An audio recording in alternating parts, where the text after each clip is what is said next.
Alright, so I have this thing apart again, and going over it's arranged slightly differently than the mixer, but same basic idea. As you can see, the lines that I've drawn through the eraser, this pencil I have is probably about 20 years old, and eraser is hard as a rock. So anyway, here's our line coming in, and that goes through, which is here. That comes up through here and goes through our switch, which then comes back in and goes through the coil. And our other line comes up here, and that cross wire that I had made here before, that I said, I have no idea why I made this.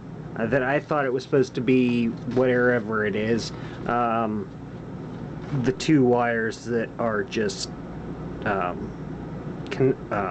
wrapped together. No, I actually did know what I was doing. This wire here is the line the other line coming in. This wire goes to the back plate, to our contact. This wire goes to the resistor, this wire goes to the cap. Or this wire to the cap, and this one to the back plate, and this one, it doesn't matter, they're all connected together. So that's what that's for. Then we have our other wires coming in through here, and now the slip ring is on the other side of the contact.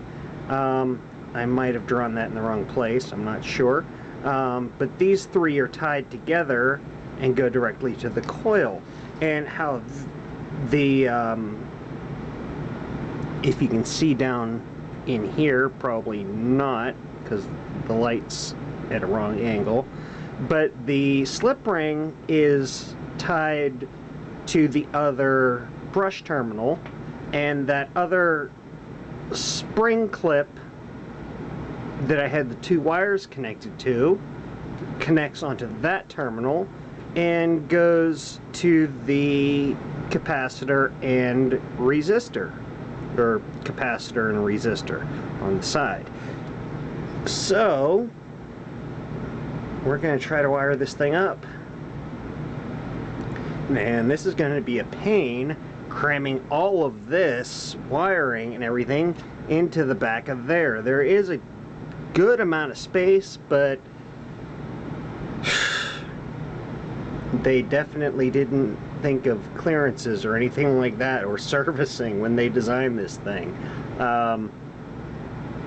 They should have, on this resistor block here, they should have had a they should have had all the main wiring in here and split off elsewhere, or something like that, or another box on the back of the motor or something, I don't know. But I'm going to shut the camera off and wire this thing up, and we'll be back later. Alright, so we've got it together, with the exception of the nuts that hold the front plate on. Wired up, pain in the ass to wire.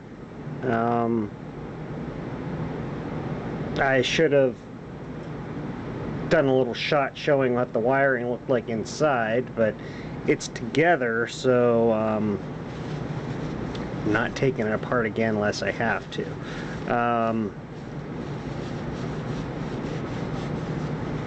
Anyway, now I reused the original capacitor on here. No real way to test it, so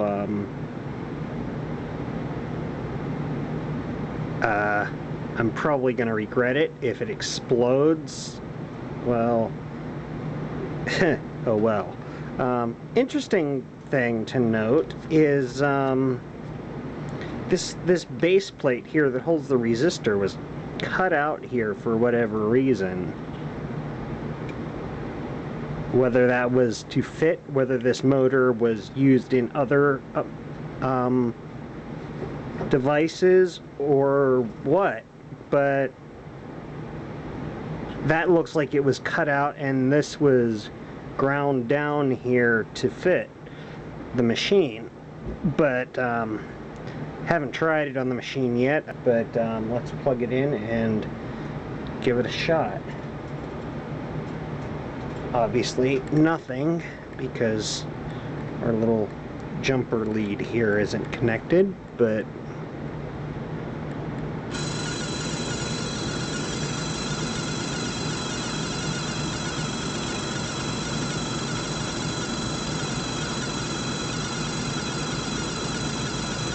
runs a bit better.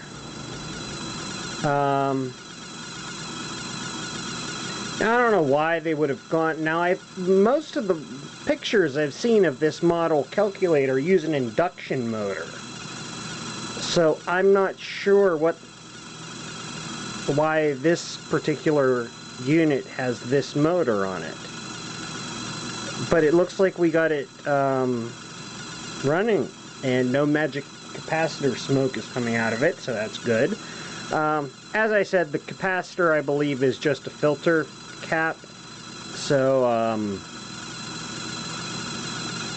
I don't think it's really needed there. The resistor pack is getting warm, so the resistors are obviously doing something.